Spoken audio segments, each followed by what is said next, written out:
Ya, Shalom Bapak Ibu kekasih dalam Tuhan. Senang sekali siang hari ini saya mendapatkan kehormatan dari Bapak Gembala, Bapak Pendeta Lim, dan juga segenap pengurus Gereja GBI Jatinegara Timur. Dan saya bersyukur sekali mendapatkan kehormatan ini. Ya, nama saya Pendeta Samuel Irwan Santoso. Saya Gembala Jemaat Gereja Betel Indonesia juga. Jemaat Keluarga Imamat Rajani di Kota Bontang, Kalimantan Timur, Bapak Ibu ya. Kota Bontang itu letaknya kurang lebih 120 km ke arah utara dari Samarinda.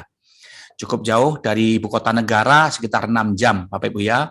Itu makan waktu kurang lebih 6 jam dengan jarak 300 km, itu baru sampai di ibu kota negara yang baru. Jadi kami sekarang orang ibu kota, Bapak Ibu orang daerah. Ya, dan sekarang sedang dalam penggarapan pengerjaan IKN di sana. Kota Bontang cukup unik, kota pelabuhan. Namanya Bontang karena dulu katanya orang Bontang suka ngebon sama ngutang gitu. Makanya dibilang kota Bontang. Dan saya mengembalakan di sini sejak tahun 2004. Jadi sekarang udah hampir kurang lebih 17 tahun saya mengembalakan. Dan saya dikaruniai 3 orang anak dan hanya satu-satunya istri saya yang menemani saya mengembalakan. Saya juga sebagai seorang dosen di Sekolah Tinggi Teologi Anugerah Indonesia Surabaya. Saya mengajar S2 dan S3 dan juga saya sebagai seorang ketua badan pekerja atau badan pengurus daerah ya di wilayah Kalimantan Timur. Ada kurang lebih 110 GBI yang saya pimpin di sini selama periode ini, dan doakan dalam kondisi saya yang terbatas, saya bisa melayani Tuhan sampai garis akhir saya. Mengapa terbatas?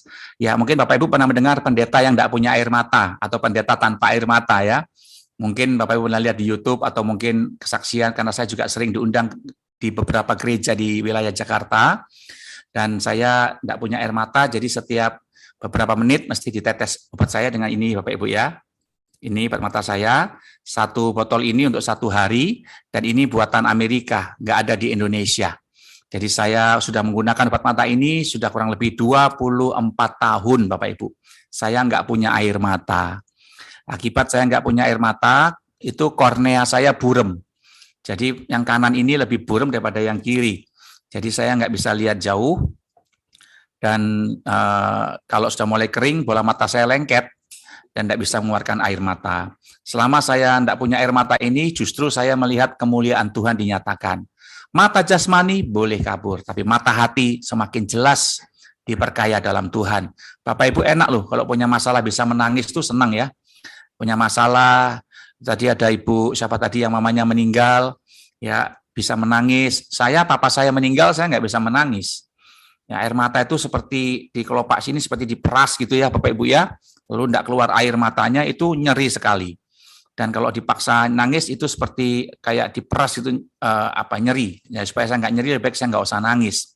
24 tahun Bapak Ibu, saya nggak pernah nangis. Ini sampai hari ini kalau secara ilmu psikologi harusnya cepat stres. Loh iya, orang yang tidak pernah nangis itu cepat stres, cepat depresi. Tapi kemurahan Tuhan Bapak Ibu. 24 tahun saya tidak pernah nangis, saya tidak pernah stres, saya tidak pernah tertekan, semua itu karena kemurahan Tuhan yang menolong dan memberi kekuatan kepada saya. Haleluya. Jadi kalau Bapak Ibu lihat di YouTube, Pendeta Tanpa Air Mata, inilah Samuel Irwan, Bapak Ibu ya. Terima kasih buat Bapak Gembala dan terima kasih buat pengurus gereja. Saya ingin sharing kehidupan bagi Bapak Ibu lewat firman Tuhan pada siang hari ini, dan saya merindukan supaya Bapak Ibu menyimak baik-baik, yaitu di layar kaca Anda atau di layar handphone Anda ada tertulis Kristus sebagai pusat orang percaya. Inilah rahasia yang Tuhan ajarkan kepada saya, bagaimana hidup di tengah-tengah penderitaan, di dalam pergumulan, kita tidak pernah khawatir, kita nggak pernah kesesakan, apalagi sepanjang tahun 12 bulan akan kita jalani tahun yang baru ini, tentu saja akan ada banyak masalah dan pergumulan yang sewaktu-waktu bisa kita alami. Tetapi sekali lagi Bapak Ibu, yang menjadi pertanyaan dalam hidup kita adalah, siapa sih sebetulnya pusat dalam hidup kita? Seluruh alam raya di jagat raya ini menjadikan matahari sebagai pusatnya, sehingga semuanya berorientasi kepada putaran terhadap matahari. Mereka berputar mengelilingi matahari sebagai pusat jagat raya ini. Dan demikian hidup kita berputar mengelilingi kehidupan kita di sepanjang tahun yang baru ini, bahkan tahun-tahun yang lalu. Sebetulnya siapa pusatnya? Dan pusatnya itu biasanya cuma ada 2, kalau nggak diri sendiri ya Tuhan Yesus. Ya, mari kita lihat next Bapak Ibu. Anda bisa membaca di dalam Matius pasal 6 ayat 33, dikatakan di sana, ya, Tetapi carilah dahulu kerajaan Allah dan kebenarannya, maka semuanya itu akan ditambahkan kepadamu. Kenapa demikian? Karena di Roma 11 ayat 36 dijelaskan, sebab segala sesuatu itu adalah dari Dia, oleh Dia, dan kepada Dia. Bagi Dialah kemuliaan sampai selama-lamanya. Dan ini bagian yang Tuhan ajarkan kepada saudara, bahwa sebetulnya bagian yang menarik dalam hidup kita adalah jasmani kita itu akan baik kalau rohani kita baik. Perhatikan kata tetapi carilah dahulu kerajaan Allah. Siapakah kerajaan Allah? Kerajaan Allah dalam sini menggunakan bahasa Yunani, menggunakan kata basileia. Basileia itu artinya pemerintahan, kedaulatan, keabsolutan, kemutlakan. Nah, itu yang kita cari. Kedaulatannya siapa? Yesus dalam hidup kita. Dan kebenaran itu harusnya mengalahkan pengalaman. Sekali lagi saya mau bilang kepada jemaat Tuhan, bahwa pengalaman itu baik, tapi kita tidak boleh berjalan berdasarkan pengalaman.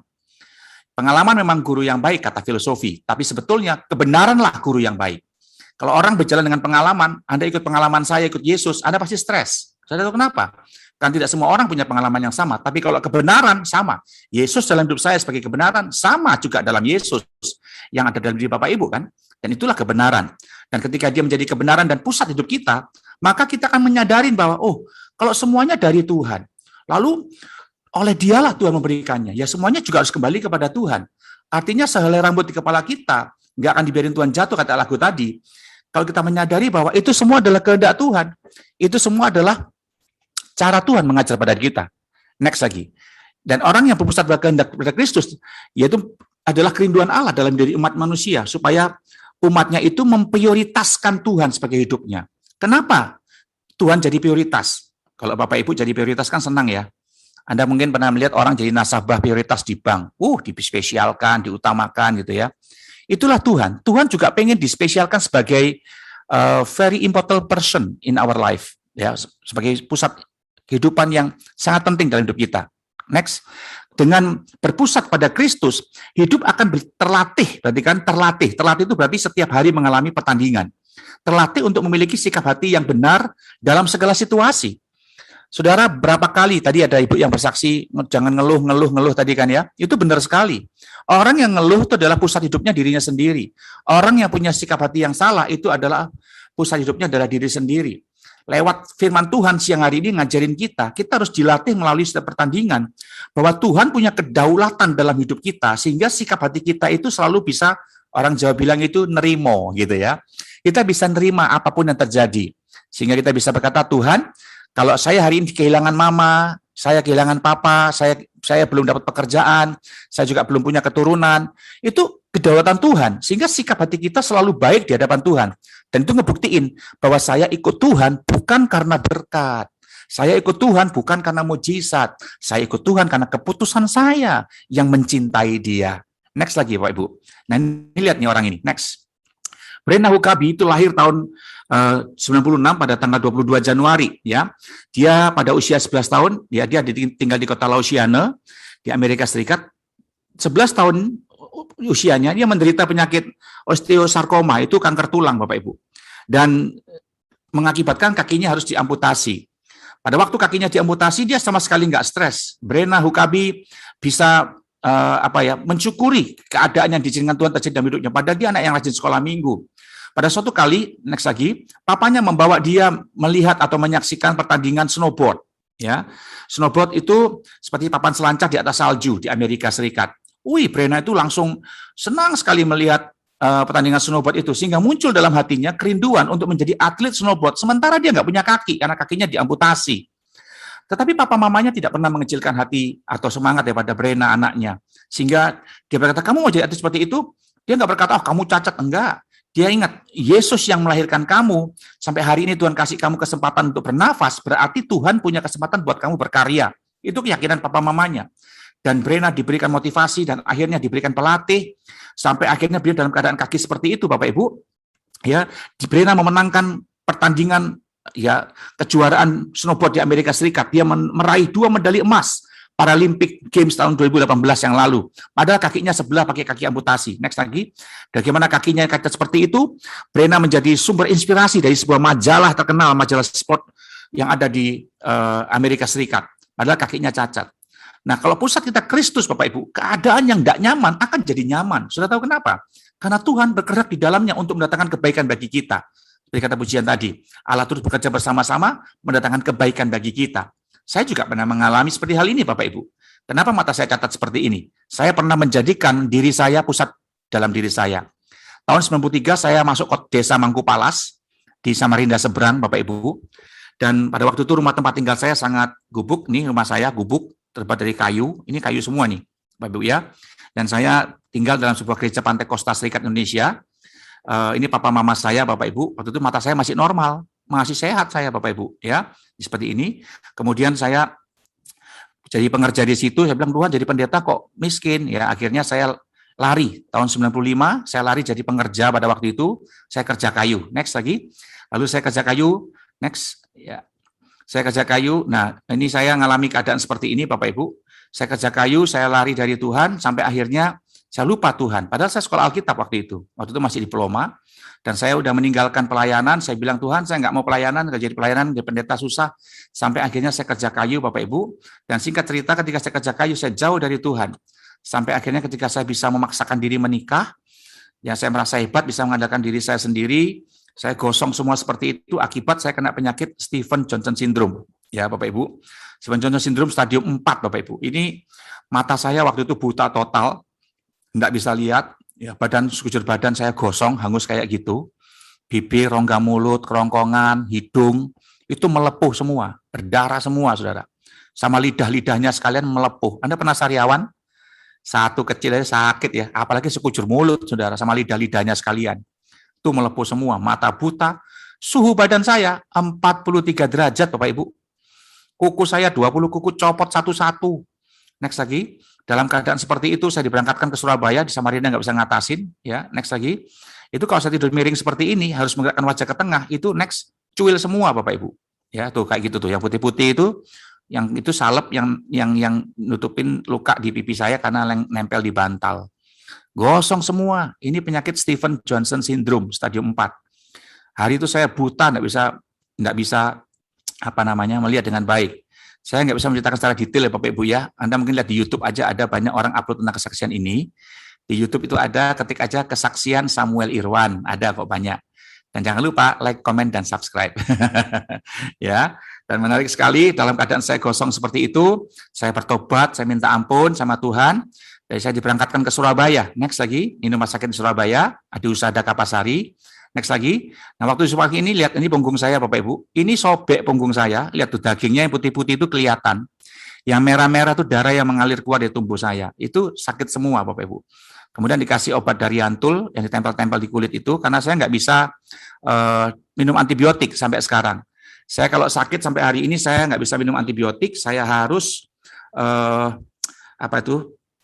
ya cuma bisa istirahat, kemudian minum vitamin gitu aja. Demam, sakit gigi, sakit apa itu nggak bisa. Jadi seperti ini nggak bisa minum antibiotik, jadi dikasih obat salep dari luar.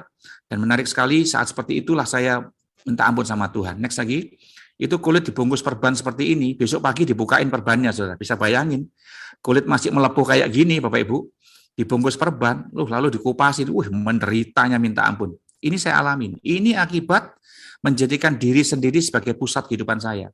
Saya nggak mau bertahan dalam pelayanan yang penuh dengan tantangan waktu itu. Saya mencari kesenangan saya sendiri, pusat saya diri saya sendiri. Saya merasa hebat, saya bisa bahasa Inggris, saya bisa komputer, ya. Saya lari cari kerja di perusahaan kayu sampai akhirnya jadi kayak begini. Next lagi, dalam keadaan seperti itu saya di ruang isolasi. Dokter vonis saya mati dalam waktu 2 minggu. Akhirnya istri saya suruh datang, ya, susah payah waktu itu datang ke Surabaya. Ini mama saya yang merawat saya.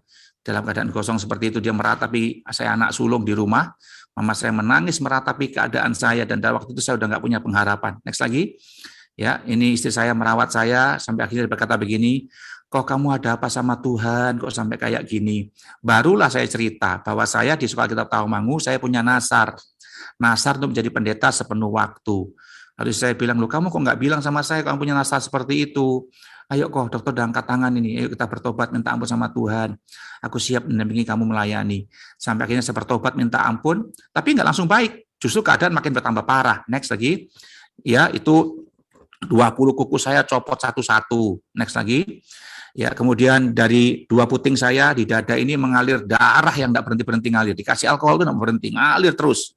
ya. Kemudian kulit kepala saya itu mengelupas, Bapak Ibu, membusuk, bau yang minta ampun.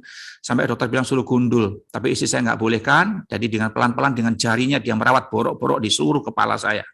Next lagi, kemudian dari telapak kaki, telapak tangan itu bisa mengelupas, menggelembung ini Bapak Ibu di sini. Ini bisa apa itu namanya menggelembung, mengelupas begitu, sampai akhirnya saya digunting sama dokter di sini untuk mengeluarkan cairan yang ada di gelembung telapak tangan dan dua telapak kaki saya. Next lagi, saraf kaki saya kecepit Bapak Ibu, sakit minta ampun, nggak bisa diurut, nggak bisa minum obat. Mau diurut bagaimana? Wong kaki melepuh. Pasti remason ya nanti kan jadi perih, jadi dibiarin saudara. Dua itu kaki melepuh itu dibiarin, sakitnya minta ampun di saraf dekat lutut saya itu. Tapi dalam keadaan seperti itu, saya merendahkan diri. 2 Tahrikh 7:14 berkata, dan umatku yang atas namaku disebut, merendahkan diri, berdoa, mencari wajahku, berbalik dari jalan-jalan jahat, maka aku akan mendengar dari sorga, mengampuni dosa mereka, dan memulihkan negeri mereka. Negeri itu bicara keadaan.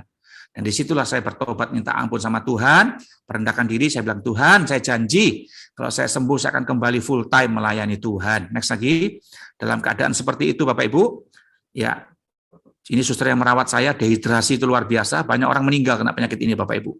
Stadium 1 aja banyak mati, apalagi stadium 4. Dan dalam keadaan seperti itu mata buta, next lagi, tiba-tiba Tuhan membuat keajaiban ya. Next lagi, saya ini divonis buta untuk selamanya oleh dokter mata Bapak Ibu. Kornea mata saya keruh, kemudian tidak punya air mata, dan seperti ada sekat yang menutupi bola mata. Next lagi lihat, dalam keadaan seperti itu mujizat terjadi. Next lagi. Ya ini suster tiba-tiba kaget karena saya berkata, suster, aku di rumah sakit Adi Husada ya. Loh kamu kok tahu sama katanya?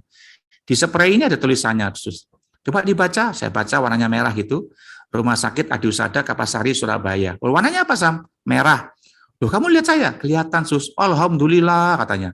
Lalu dia panggil dokter matanya datang, mata saya diperiksa Bapak Ibu. Hari itu sampai hari ini, itu bola matanya itu korneanya bisa nampak Bapak Ibu. Ya cuma sekarang ini yang sebelah kanan agak burem. Karena apa peristiwa itu sampai sekarang saya tidak bisa lihat dengan jelas. Jadi jarak pandang saya itu sangat terbatas. Bayangkan dalam kondisi mata seperti ini saya harus melayani Tuhan, jadi gembala, jadi ketua BPD, itu sebetulnya secara manusia sangat berat. Ya, dokter kulit juga dibuat heran. Itu kulit saya kering semua Bapak Ibu. Padahal kemarin masih basah dan ini tanpa antibiotik. Harusnya makan waktu berbulan-bulan. Tapi kalau Tuhan buat keajaiban, dia tersentuh dengan hati kita. Ketika kita berkata, Tuhan kau pusat dalam hidupku. Dia tersentuh dan dia bisa buat keajaiban. Mata saya bisa melihat, kulit bisa kering. Dan dokter bilang, Sam, saya butuh waktu untuk memulihkan bercak-bercak di dada dan di punggung dan semua kulitmu yang bercak-bercaknya ini. Dia butuh waktu 2 tahun. Saya cuma 5 bulan pulang, tidak rawat jalan panjang lagi, cuma pakai obat seadanya, habis ya sudah saya nggak beli. Karena waktu itu sudah masa itu ya, Krismon tahun 98, sampai akhirnya saya sembuh total sampai hari ini, nggak ada bekas sama sekali Bapak Ibu. Next. Nah, kemudian saya mengalami keadaan Tuhan seperti itu. Next lagi. Dan ini adalah obat-obat mata saya Bapak Ibu. Ini buatan Amerika. 1 botol ini harganya kurang lebih 13 US dollar. Ya, 1 botol 1 hari. Itu bayangkan sampai hari ini Tuhan menolong saya loh Bapak Ibu. Kalau dia pusat dalam hidup kita, dia peduli dengan kita, dia menyatakan kuasanya. Saya selama 2 tahun tidak ada yang ngundang saya selama pandemi ini. Jadi kalau saya nggak ada ngundang saya, otomatis pendapatan berkurang kan seharusnya begitu. Tapi Tuhan Allah yang ajaib, saya nggak ada usaha sama sekali. Bahkan saya sampai hari ini mengembalakan di kota Bontang, jemaat kurang lebih 600, saya nggak ngambil sepeser pun kas perpuluhan atau perpuluhan gereja untuk saya pribadi. Sampai sekarang, saya bukan pengusaha. Tapi Tuhan menyediakan dengan begitu ajaib. Kami di sini ya dalam kesederhanaan berusaha untuk melayani sebisa yang bisa kami layani. Itu Tuhan sediakan obat mata itu dengan ajaib loh Bapak Ibu. Sampai hari ini itu ada orang-orang yang saya nggak pernah kenal. Mereka tergerak, mereka bisa mengirim obat mata bergantian kepada saya tanpa saya minta Bapak Ibu. Bahkan di masa pandemi kemarin saya sudah terima 3 kali pengiriman, puluhan botol Bapak Ibu. Ada yang 50, ada yang 30, ada yang 80 botol. Dan sampai hari ini saya masih punya stok cukup banyak ya untuk mata saya ini. Dan itu saya percaya dari Tuhan dan oleh Tuhan yang mengerjakan. Dan segala sesuatunya saya kembalikan kepada Tuhan. Hidup ini kita persembahkan kepada Tuhan. Dan bagian itu membuat saya bisa merasakan pertolongan Tuhan. Karena Tuhan itu sebetulnya rindu jadi pusat dalam kehidupan kita. Bukan karena terpaksa, tapi karena betul-betul kita memilih Dia. Next lagi, lihat ini buktinya. Ya, bukti bahwa Tuhan ingin menjadi sentral dalam hidup kita itu di dalam Kejadian pasal 29, ya. Dari dalam tanah Tuhan Allah menumbuhkan setiap jenis pohon yang sedap dipandang dan baik untuk dimakan. Pohon kehidupan ada di tengah-tengah taman itu. Begitu juga pohon pengetahuan tentang baik dan jahat. Saudara lihat, Tuhan sengaja taruh pohon kehidupan di tengah-tengah Taman Eden. Juga pohon kehidupan bersandingan dengan pohon pengetahuan baik dan jahat di Taman Eden, gitu ya. Bersama dengan pohon buah-buahan yang lain. Teman saya bilang pohon buah-buahan di Taman Eden itu pada waktu itu huruf depannya N. Semuanya huruf depan N. Pohon nangka, nanas, ya, buah naga gitu ya. Lalu buah nonong, nunu, nulen, namut, nemaknya, muak, pandamak itu huruf depannya N, nunala gitu ya. Supaya saudara nggak tegang gitu ya. Ya. Jadi Tuhan taruh itu pohon kehidupan di tengah-tengah Taman Eden bersandingan itu karena Tuhan pilih lihat yang dari antara pilihan ini yang pilih kamu pilih siapa. Tuhan nggak mau nggak ada pilihan lalu milih dia, nggak mau. Tuhan sengaja taruh pohon pengetahuan baik dan jahat supaya dengan kehendak bebas kita harusnya kita memilih pohon kehidupan. Sama kan kita dengan setiap hari Bapak Ibu. Di tengah-tengah kehidupan saudara yang begitu banyak pilihan, siapa yang Anda kasihi? Masalah bikin khawatir atau Tuhan bikin sejahtera? Mana yang Anda pilih? Itu keputusan kita. Bukan karena nggak ada pilihan lalu saya pilih Tuhan, nggak bisa begitu. Pusat dalam kehidupan kita, jadikanlah dia pilihan utama dalam hidup kita. Saya berkeputusan membela dia, menolong dia. Next lagi, juga dikatakan di dalam Keluaran 29:45, aku tinggal di tengah-tengah bangsa Israel dan menjadi Allah mereka. Mereka akan tahu bahwa akulah Tuhan, Allah mereka yang membawa mereka keluar dari Mesir, supaya aku dapat tinggal di tengah-tengah mereka. Akulah Tuhan, Allah mereka. Tuhan rindu supaya saudara dan saya betul-betul menyadari dalam kehidupan Bapak, Ibu, saudara dan saya sepanjang tahun ini, Tuhan di tengah-tengah kita. Makanya Yesus dikatakan sebagai Immanuel. Tuhan beserta dengan kita. Dia bersama dengan saudara, dia memimpin saudara. Dan dia memberikan kasih setianya buat kita. Supaya saudara sadar, kalau dia di tengah-tengah kita, pusat kehidupan kita, harusnya kita menyadarin. Kalau berkat datangnya dari dia yang mengerjakan berkat itu, saya juga akan kembalikan semuanya kepada Tuhan untuk kemuliaan namanya. Harusnya seperti itu. Jadi nggak ada alasan buat kita untuk sombong atau lari dari Tuhan. Ya, next lagi. Hagai pasal 2 ayat 5, kemudian Sakaria pasal 2 ayat 10, sesuai dengan janji yang telah aku ikat denganmu ketika kamu keluar dari Mesir, Rohku tinggal di tengah-tengahmu.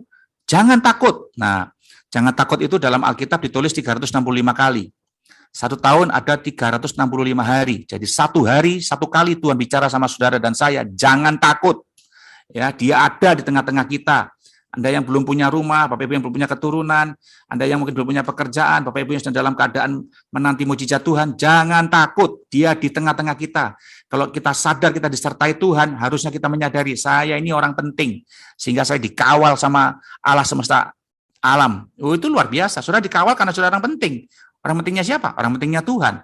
Berlakulah sebagai orang penting. Jangan berlaku sembarangan atau sembrono. Karena kita ini orang penting. Orang penting itu ngomongnya nggak sembarangan. Perilakunya nggak sembarangan. Sehingga kita sadar, ada Tuhan yang mengawal saya. Saya harus hidup sesuai dengan kerajaan Allah. Kedaulatannya, kemutlakannya itu ada dalam diri kita. Sehingga saya nggak ngeluh gitu Bapak Ibu. Ya. Sakaria 2 ayat 10. Hai Putri Sion, siapa Putri Sion? Saudara dan saya. Bersukacitalah dan bersorak-soraklah, sesungguhnya aku akan datang dan bersemayam di tengah-tengahmu. Sudahkah kehadiran Tuhan, Bapak Ibu, di dalam hidup kita, mau kita bersukacita? Kalau kita sadar setiap hari dalam tekanan dan pergumulan kayak saya gini, saya sadar Tuhan menyertai saya tidak punya alasan untuk mengeluh. Telah terbukti dia memelihara kehidupan saya. Saya punya alasan hanya satu, bersukacita, karena dia bersama dengan saya dan diam di dalam kehidupan saya. Haleluya. Next lagi. Kemudian di Matius pasal 18 ayat 20, di mana 2-3 orang berkumpul dalam namaku, ya di situ aku ada di tengah-tengah mereka. Ini bukti. Saudara berdoa, suami istri, kemudian saudara dengan Roh Kudus dalam dirimu, 2 pribadi berdoa, Tuhan ada di tengah-tengah kita, gitu ya. Kemudian di Yohanes pasal 20 ayat 10 dikatakan, pada hari sudah malam, pada hari pertama minggu itu berkumpullah murid-muridnya. Yesus di tempat dengan pintu-pintu yang terkunci karena mereka takut kepada orang Yahudi. Pada waktu itu datanglah Yesus dan berdiri di tengah-tengah mereka dan berkata, damai sejahtera bagimu. Ayo Bapak Ibu, saudara mungkin hari ini seperti murid-murid Tuhan Yesus yang sedang ketakutan masalah pergumulan ekonomi, pergumulan pandemi, kita sembunyi, ya kita menjauhkan diri dari kerumunan, Tuhan ada di tengah-tengah kita. Sekalipun mungkin kita terisolir, Tuhan tetap ada dan dia bisa menembus dan tetap bisa menyatakan kasih setianya buat kita. Itu keajaiban yang Tuhan berikan bagi kita, kekasih Tuhan. Next lagi lihat, jadi Tuhan mengalahkan ketakutan. Dalam tabernakel atau dalam perjanjian lama, ini saya mengajar, kerinduan Tuhan tengah-tengah kita itu sudah dinyatakan Bapak Ibu lewat gambaran ini. Next lagi, ya, dikatakan di dalam bilangan Bapak Ibu ya, bisa agak turun sedikit. Dikatakan di dalam bilangan pasal yang ke-6 ayat 8 ayat 1 ya. Tuhan berfirman kepada Musa, berbicara kepada Harun ya. Pasal 7 ayat 89. Apabila Musa masuk ke dalam kemah pertemuan untuk berbicara dengan dia, maka ia mendengar suara yang berfirman kepadanya dari atas tutup pendamaian yang di atas tabut hukum Allah dari antara kedua kerup itu. Demikianlah ia berfirman. Tuhan berfirman kepada Musa, berbicaralah kepada Harun dan katakanlah kepadanya, apabila engkau memasang lampu, perhatikan memasang lampu, lampu itu haruslah ketujuh lampu itu menerangi yang di sebelah depan. Kata depan ini menggunakan kata panim dalam bahasa Ibrani, ya di depan kandil. Jadi ini bagian gambaran Bapak Ibu dari ayat yang kita baca tadi Roma pasal 8, bagi dialah kemuliaan untuk selama-lamanya untuk Tuhan, dari dia oleh dia dan untuk dia, itu digambarkan di dalam kaki dian atau kaki dian atau kandil dalam bahasa bahasa seperti ini gambarnya. Nah, ini dari tutup pendamaian, artinya biasanya kan Tuhan berfirman dari gunung Horeb, berfirman langsung dari dalam hati gitu ya. Tapi ini dikatakan dari tutup pendamaian, dari mercy seat itu, dari kemurahan Tuhan, dari tabernakel, dari tabut perjanjian. Ini Tuhan menyatakan firman-Nya. Berarti ini sangat penting Bapak Ibu. Dari tabut perjanjian, Tuhan berfirman sama Musa, kamu harus membuat kandil. Dan kandil ini lampu-lampunya Bapak Ibu itu mengarah ke tengah. Anda lihat Bapak Ibu ya. Bapak Ibu lihat baik-baik, itu moncongnya itu 3 sebelah kiri, 3 sebelah kanan, itu mengarah ke tengah. Nah, ini Bapak. Ini gambaran apa sebetulnya? Panim. Itu bicara tentang dalam bahasa Ibrani bahwa hidup kita tertuju kepada kehidupan Kristus. Yang tengah ini adalah kehidupan Yesus. Next lagi lihat.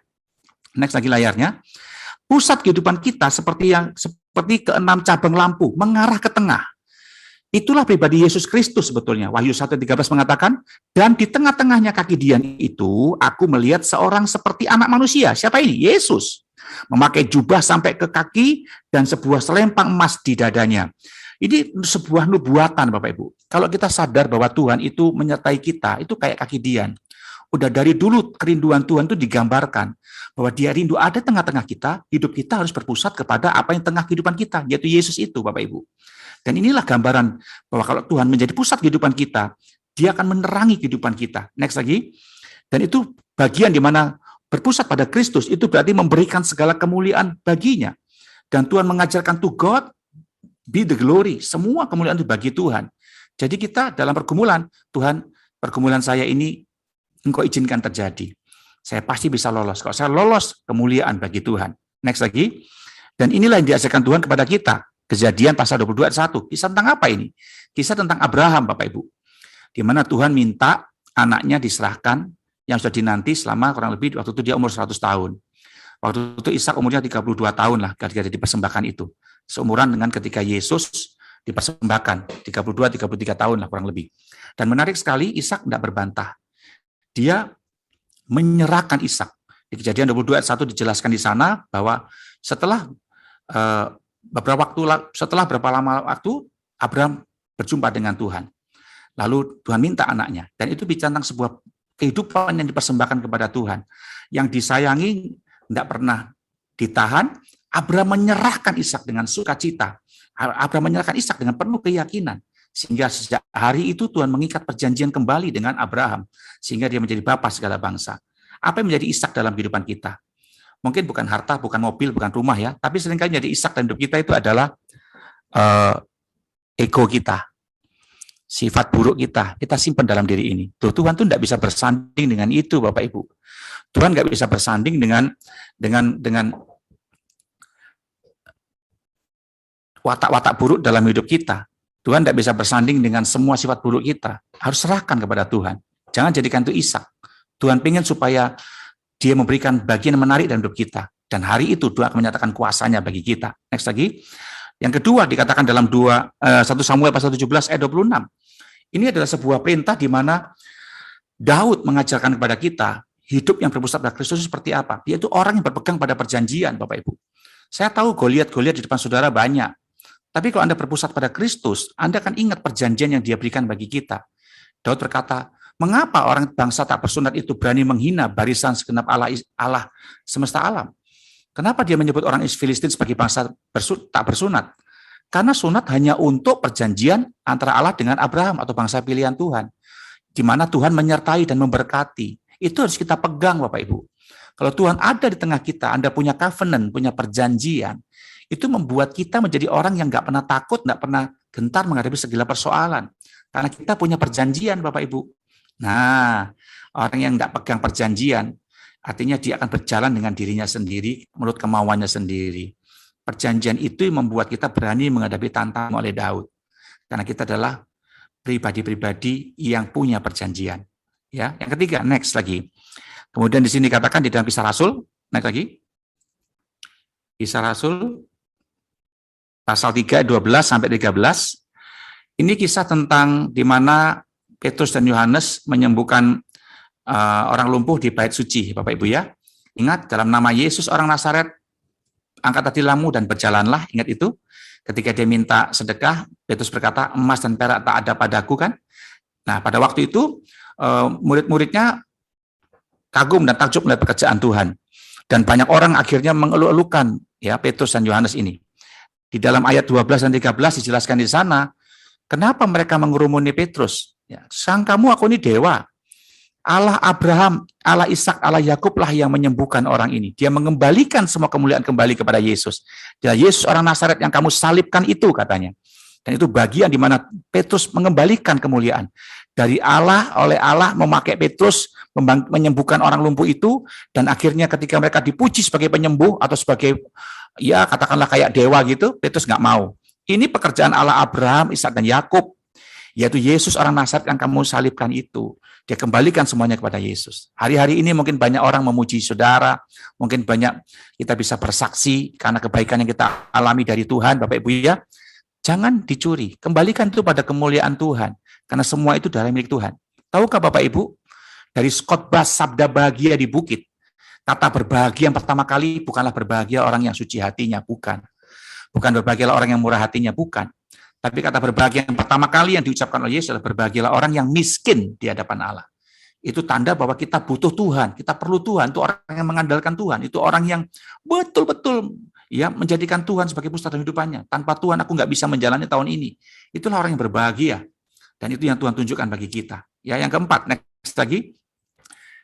Di dalam Kisah Rasul pasal 12 ayat yang ke-23. Ini bagian di mana Tuhan mengajar kepada kita untuk mengerti satu keadaan di mana Herodes itu mencuri kemuliaan Tuhan. Herodes pada waktu itu berpidato, ya, kemudian dia dipuji orang, ini suara Allah, bukan suara manusia. Wah, dia bangga, langsung ditempeleng atau ditampar malaikat, sehingga dia mati di tempat dan dimakan cacing. Saya yakin keberhasilan yang Anda miliki, jawaban doa yang Anda miliki, itu akan membuat orang terpukau. Orang itu terpukau pasti ekspresinya memuji, Bapak Ibu. Begitu kita dipuji, berwaspadalah, supaya jangan sampai kita mencuri kemuliaan Tuhan. Ingat Bapak Ibu, next lagi, bahwa segala kemuliaan itu adalah milik Tuhan. Mengapa segala kemuliaan itu hanya untuk Tuhan? Next lagi, ya ayat ini katakan gini, prinsip imam dalam menyalakan api lampu, atau menyalakan atau memasang, itu dalam bahasa Ibrani menggunakan kata ini Bapak Ibu, ya. Ya, menggunakan kata yang dipakai dalam bahasa Ibrani, Allah. Ya, kata Allah ini satu kata yang dipakai untuk menggambarkan mengerjakan sesuatu, menyalakan sesuatu atau memasang, gitu ya. Dan itu atau mengangkut atau mengangkat. Itu juga diteguhkan dalam Yohanes pasal 15 ayat 2. Ya, dikatakan di dalam Yohanes pasal 15 ayat 2, setiap ranting padaku yang tidak berbuah dipotongnya. Ya, dan setiap ranting yang berbuah dibersihnya supaya ia lebih banyak berbuah. Kata dipotongnya itu bukan dipangkas, bukan Bapak Ibu ya. Kata dipotongnya dalam bahasa Yunani menggunakan kata airo. Itu merujuk kepada kata Allah dalam bahasa Ibrani, ya, yang artinya itu diangkat keluar. Sama kayak pelit ini Anda lihat di gambar itu, imam itu kalau mau menyalakan kaki dianya, kan mesti isi minyak, sumbunya ditarik, diangkat. Nah, bukankah imam besar agung kita adalah Yesus? yang mengangkat sumbu kehidupan kita yang seringkali hampir pudar nyalanya. Dia mengangkat, dia memberikan. Kata Allah dan airo itu sama. Dia bukan, Anda mungkin hari ini dalam keadaan tertekan, Tuhan nggak buang saudara, Tuhan nggak buang kita yang merasa nggak berarti, enggak. Dia diangkat kehidupan kita, diberinya pengharapan, dinyalakannya api, didorongnya kita, diberikannya semangat, bahkan diberkatinya kita. Itulah yang membesar kita. Itu makanya kita harus belajar untuk mengerti bahwa prinsip perjanjian baru adalah mengangkat. Mengangkat itu artinya memberi kesempatan. Makanya Tuhan melarang kita menghakimi, kan? Kenapa? Karena Tuhan kerjanya mengangkat. Mengapa kita manusia seringkali menghakimi? Apalagi kalau dengar pendeta jatuh, senangnya minta ampun, langsung viral. Pendeta itu jatuh, hamba Tuhan itu jatuh. Lihat anak Tuhan lebih miskin daripada kita karena suatu dosa, senang sekali tuh viral langsung. Ya Bapak Ibu, mari kita belajar. Imam besar agung kita memberikan teladan. Dia ngangkat kita yang tidak berdaya. Dia ngangkat kita, dia memberikan kita kekuatan. Ya, dia membuat kita nih, ya kayak kandang lah Bapak Ibu. Yesus kenapa lahir di kandang? Karena dia anak domba Allah. Anak domba lahirnya di kandang. Kenapa dia dibungkus kain lampin? Gembala-gembala di Efrata itu kalau dia dapat domba yang beranak, anaknya itu dibungkus kain lampin. Supaya apa? Enggak lari sana lari sini. Dibungkus kain lampin, ditaruh di atas palungan. Kalau dia dilaburin minyak dulu baru dibungkus lampin. Itu bicara tentang sebuah ketentraman, kenyamanan. Dan Yesus ingin memberikan ketentraman, kenyamanan bagi kita. Kandang bukan soal kandangnya, tapi soal siapa yang lahir di kandang. Karena Yesus lahir di kandang yang hina, kandang itu jadi terkenal. Ya sampai hari ini orang berusaha untuk pergi ke Bethlehem untuk foto di depan tempat di mana Yesus dipercaya lahir di situ. Yang dulunya kandang. Dari kandang menjadi tempat yang sangat terkenal. Famous place. Ya itulah hidup kita. Kita ini mungkin lebih hina, lebih kotor, tapi Tuhan hadir dalam hidup kita. Dia membungkus kita dengan damai sejahteranya, disertakannya dalam hidup saudara dan saya. Untuk membuat Anda menjadi pribadi yang dipromosikan, diangkatnya kita.